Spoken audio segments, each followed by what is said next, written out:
with the National Recreation Foundation. We're partners with the Children in Nature Network.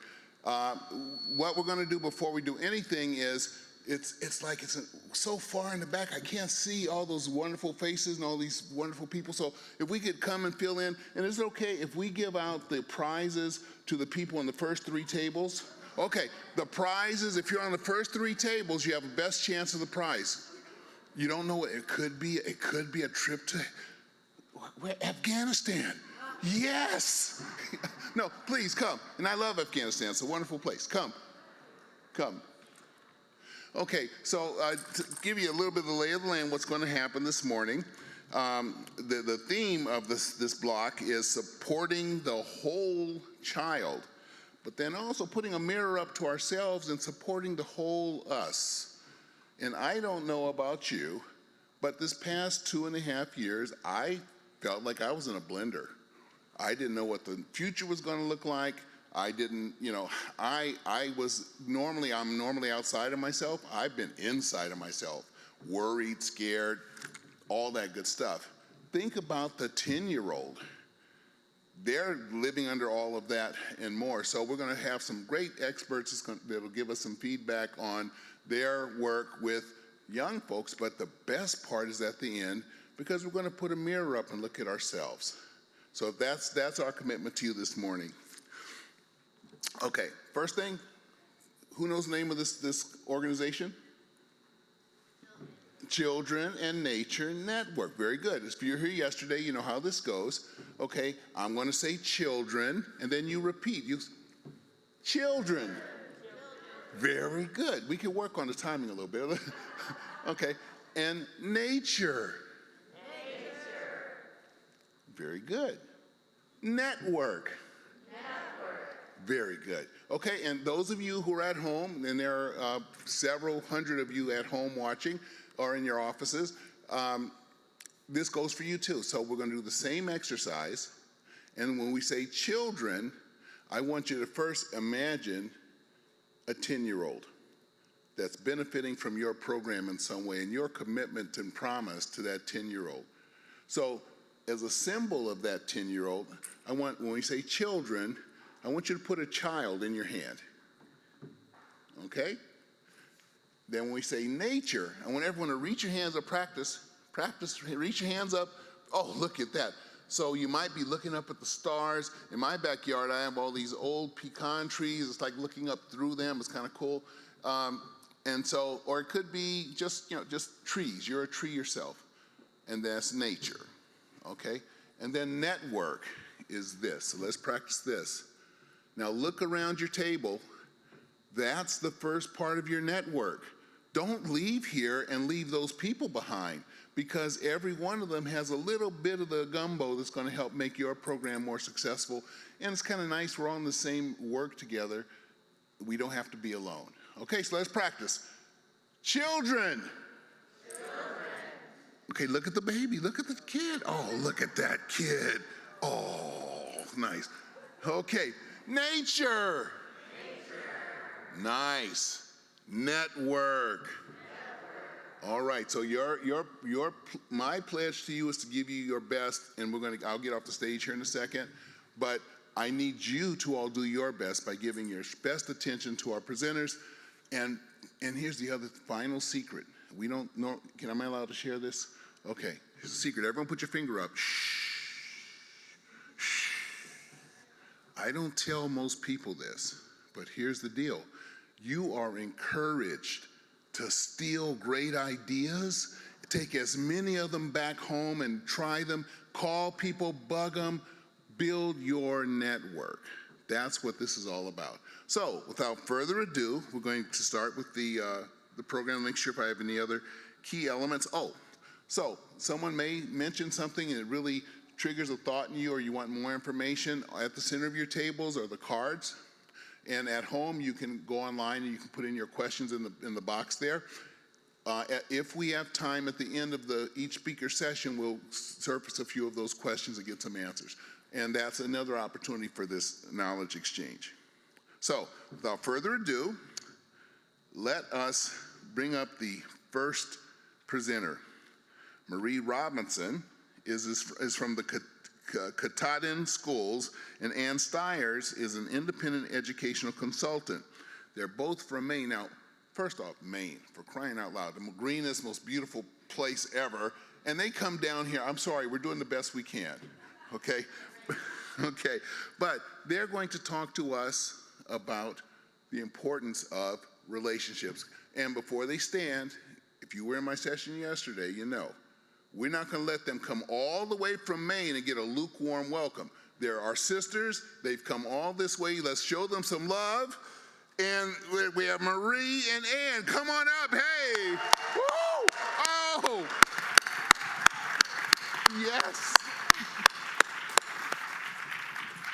Thank you. Thank you.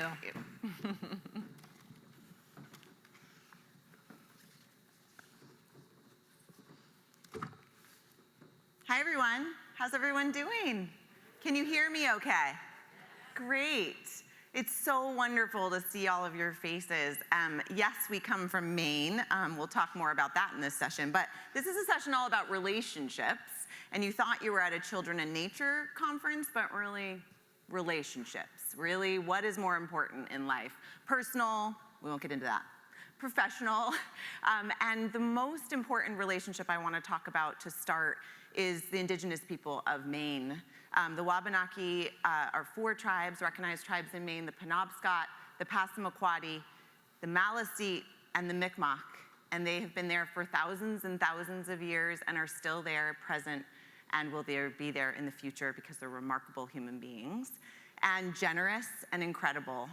They've been partners in our work and continue to be just remarkable stewards of the land and waters that we live, and fighting for all things in Maine as well.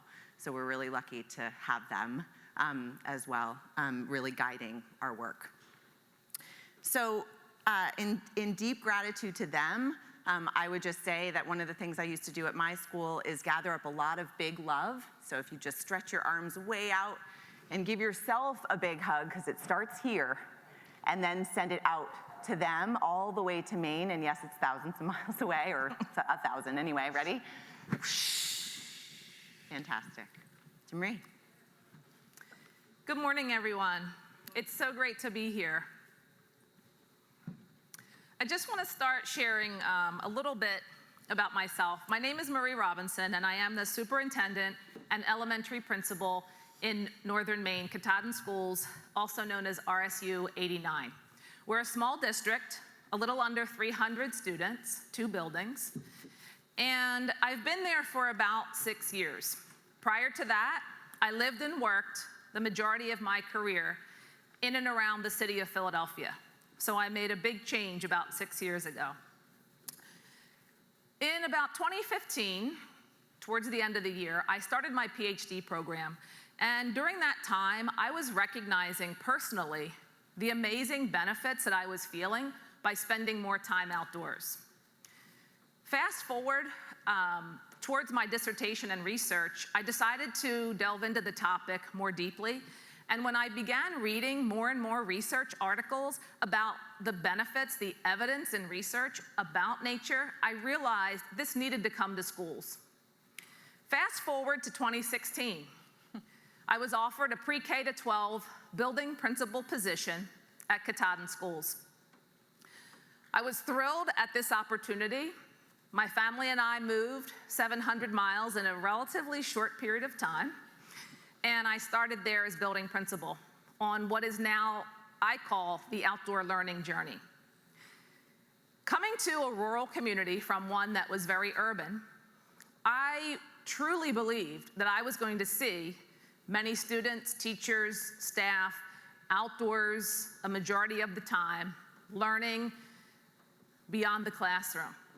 What I found was that, just like in the urban schools, people had fallen victim to the myth that learning only happens indoors. There was a 20-minute recess at the elementary level, and the schedule was heavily focused on reading and literacy with some math and very little room for anything else. The middle high school had virtually no time outdoors, and with traditional classes that one would expect. So I knew something had to be done, and I knew I was the one that needed to do it.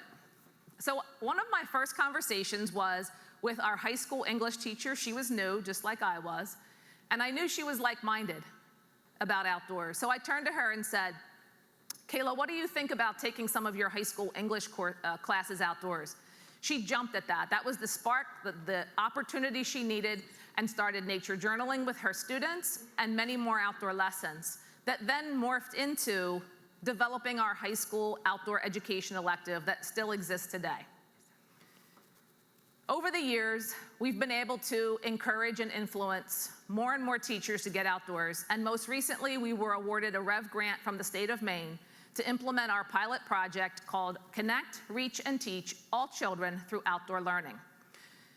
That's a pre-K to 12 pathway that is available to the students in our district.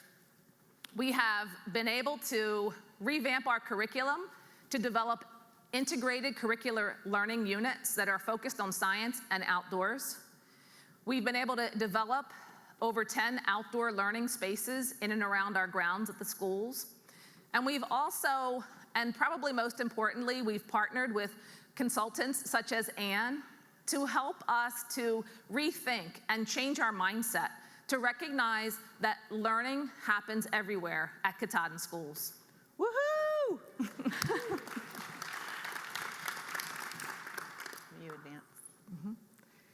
Now you get to see me as a 6-year-old, perpetual 6-year-old, actually. So Ann Stiers, I'm a mother, a naturalist, probably the most important job, mother. Naturalist, teacher of teachers. I'm a consultant now, but I was a founder of a small school called Juniper Hill School, which was a tiny little school, demonstration school on the coast of Maine, and some might say, oh, that's easy, except it wasn't. And so after a decade, we decided, I actually used to say in the beginning I wanted the public schools to put me out of business, and I didn't really fully mean that, but I actually did. We were a 60% publicly funded school. I looked for access every way I possibly could. And one of my missions in life has been to see schools, public schools in my area improve from the inside out. And that is exactly the inspiration here.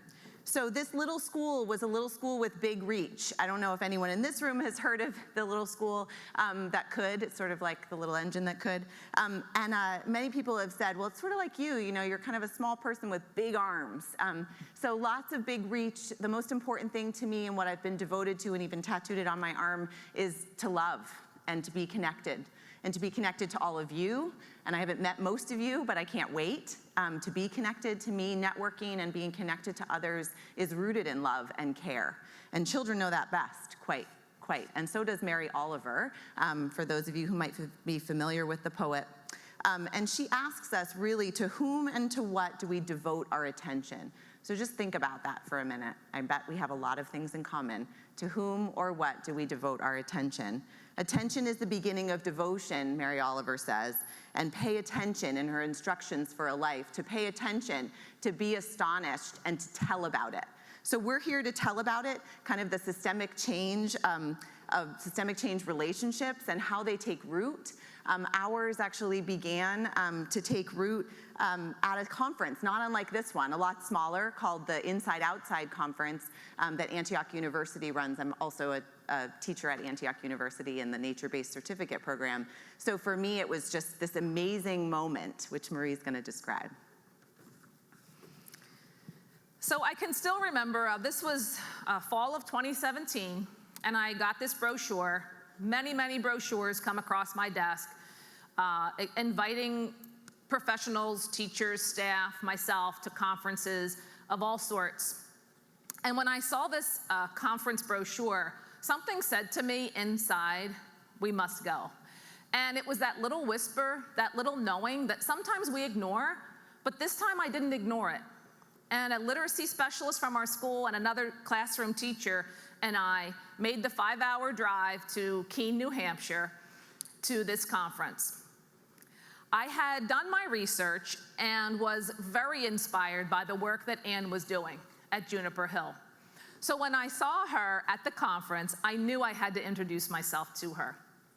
We ended up spending the entire afternoon, never attended our afternoon conferences, sessions, and just talked and connected and realized that there was something more than just an acquaintance. So since that time, we've recognized that we have a shared vision. We desire to change public school and focus on health and wellness and that whole child. So from that time, we've continued to do that type of work. Yeah. Yes. When we have talked about this, what we have whittled down is this one question. And you see that on the screen there. How do we take the foundational principles of learning and human connection and build a framework of support? We have used this resource, How People Learn, and this is from the National Research Council. It's a large book, but you can whittle down 4 main principles of learning from this. And that is, we have to identify preconceptions. And this is for all people, children and adults alike. We have to know what people know before we can get started with new information. Then we can get into the new information so that people can use that metacognitive process that is part of learning, and they can recognize and connect it to their own conceptual framework, which then they've internalized it now. So it can then be applied to new situations. Finally, and most importantly, learning is interpersonal. It's a social process, and the more we can connect with others and talk with others about what we're learning, the deeper it becomes. The work that I've done in leadership has helped me to recognize there's no one-size-fits-all program for any organization. The context, the values, the beliefs, the community, all of that needs to be considered when embarking on a change of any sort. But one thing I know that does transcend across all organizations is that learning and relationships is at the heart of any change. You see why we're connected. So I thought I advanced it. Oh, good. Yep. So really, in thinking about this interconnection, there is so much that when we shared lunch that day and then kept talking, it was so obvious that our values were so aligned. And we identified so many different ones, and Maurice shared some of them. We're sharing only 4 with you today, but really there are many. So this shared vision 2, interconnection eco-literacy, just one little piece from Fritjof Capra, who says, it requires systemic thinking. So this idea of ecological literacy requires systemic thinking because ecology is essentially a science of relationships. And thinking in terms of relationships is what systems thinking is all about. And it's hard. Relationships aren't always easy, like this one has been. Sometimes you're swimming upstream, or sometimes you're having a challenging moment with another colleague, or sometimes you're the only one trying to figure this out. And so you find your relationships where you can and build them slowly. So really, this is showing up in all fields. It's showing up in business and in social science and obviously our government. Well, anyway, so there's a lot of pieces to this that are really indigenous ways of knowing. And so learning and honoring and learning what has happened long before we were here.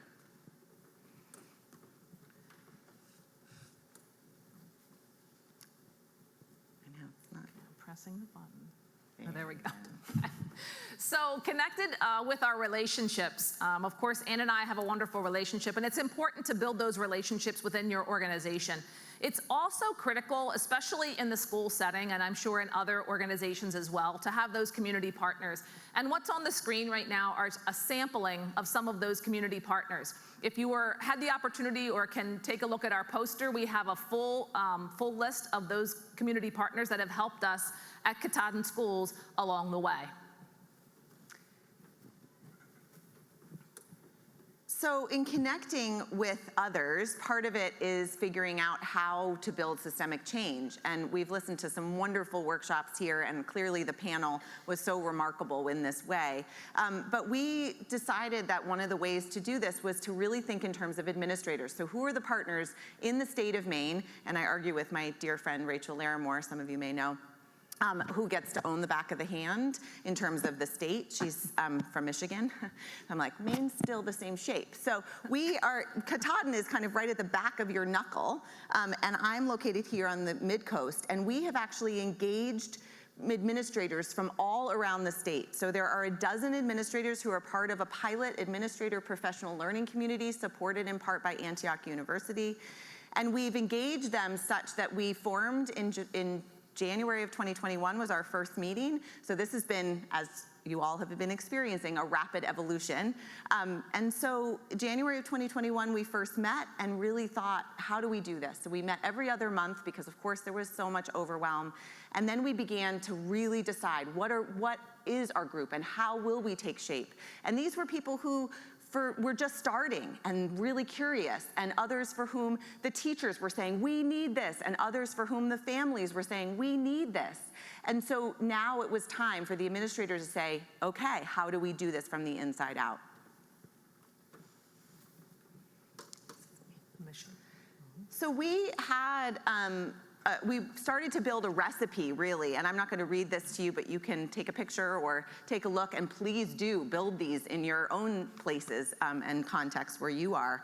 It's been very successful for us and very challenging, too. How do you get building administrators who have a plate that's gigantic right now with things falling off of it, so they can't actually meet all the time? So how do you do this to try to get people involved in this work? So we met every third time we were going to each other's buildings. We were meeting virtually on the other 2 times and identifying who do we want to bring in as inspirers and innovators. So social justice, thinking about the field as a bigger whole, racial equity. So looking at all of those pieces have been part of what we've done, and also social emotional learning. So the mission of the Nature Connection Administrator Professional Learning Community is to advocate, educate, and allocate resources to ensure that all children and adults have the opportunity to equitably learn in nature. Our vision as a group is we envision a new way to lead. We're problem solving how to create a cultural shift in our buildings that embraces time outside and finds innovative and equitable ways to support this shift. We are encouraging state and district level standards that reflect the importance and benefit of stewardship and address the increasing disconnect of children from nature. We work to support one another, share ideas and resources, visit each other's schools, and look for ways to expand our efforts across the state and beyond.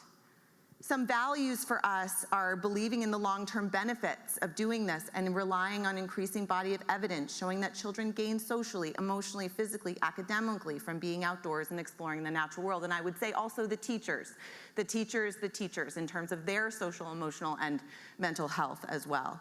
We further believe that equitable access to the outdoors and developmentally appropriate nature-based curriculum can help to address the growing mental health issues surfacing in our student and teacher populations. And we strive to promote nature as an essential right of children.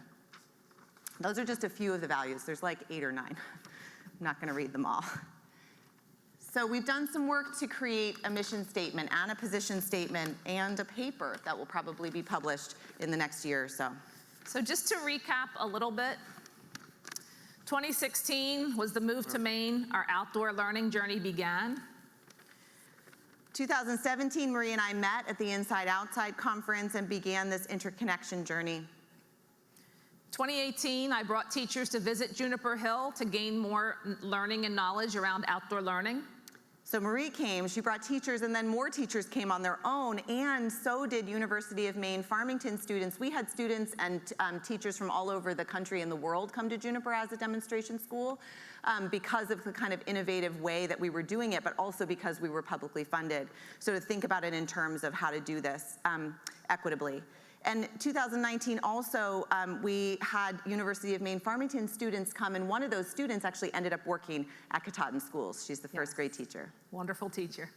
2020, of course, the pandemic, which was horrific, but also allowed us to leverage our outdoor learning, making lots of strides towards what we have and are continuing today. And just back to that, University of Maine Farmington trains 25% of Maine's public school teachers.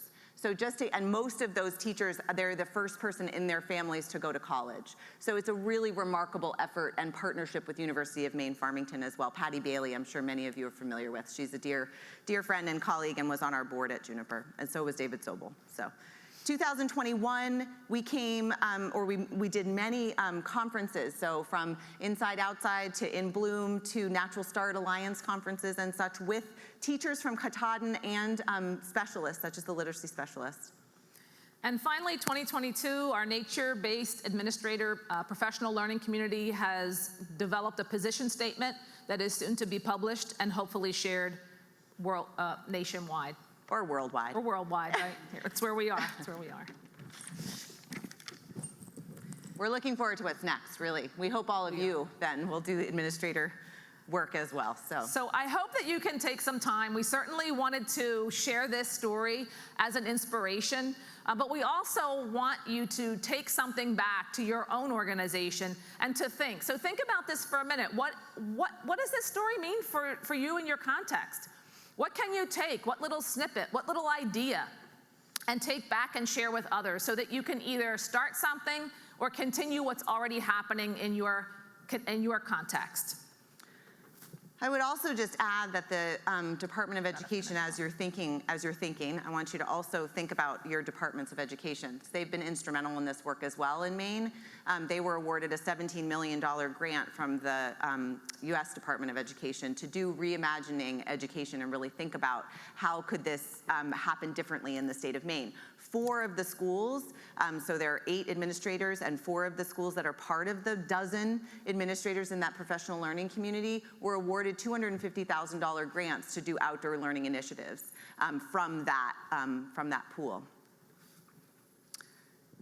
So as you're thinking, I'd like you to actually think, and I'm hoping you're brave enough to say, so I'd love to hear what your ideas are. What can you do? How can you take these relationships that you're hearing about and think about your own context? What are you already doing?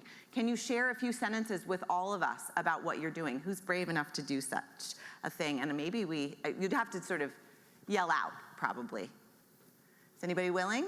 Share what you're doing, or what ideas or relationships have you already built? Yes.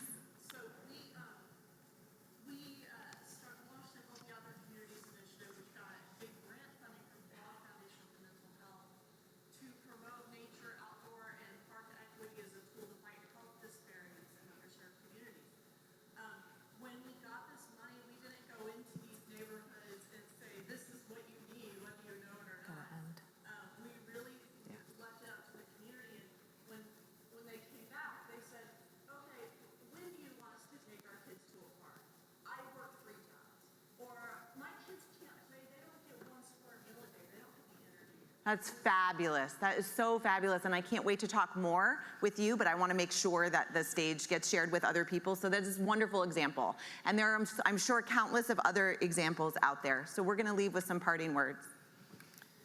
One of our favorite quotes here, up from a familiar face. Take time to read that. And I will say, just in closing, Audible's been my new best friend, and I just finished this book called Lightmakers Manifesto. Anyone doing this work needs to read this. In other words, we are called to join forces with others, people who shine bright and create light where there is darkness. We're called to lean into grounded yet unfettered optimism, understanding what constraints exist, fearlessly dreaming about what a better world looks like, and making determined strides to get there. We need to be unafraid to go make some noise and get into good trouble, as Congressman Lewis used to say, knowing that as long as the trouble is born out of love and light, we're on the right side of it. I hope you realize that although life can be difficult and dark, you have the power within you to create light. And together, as light makers, we can illuminate a brighter future for us all now and for the future generations of this planet. Thank you so much for your time this morning, and enjoy the rest of the conference.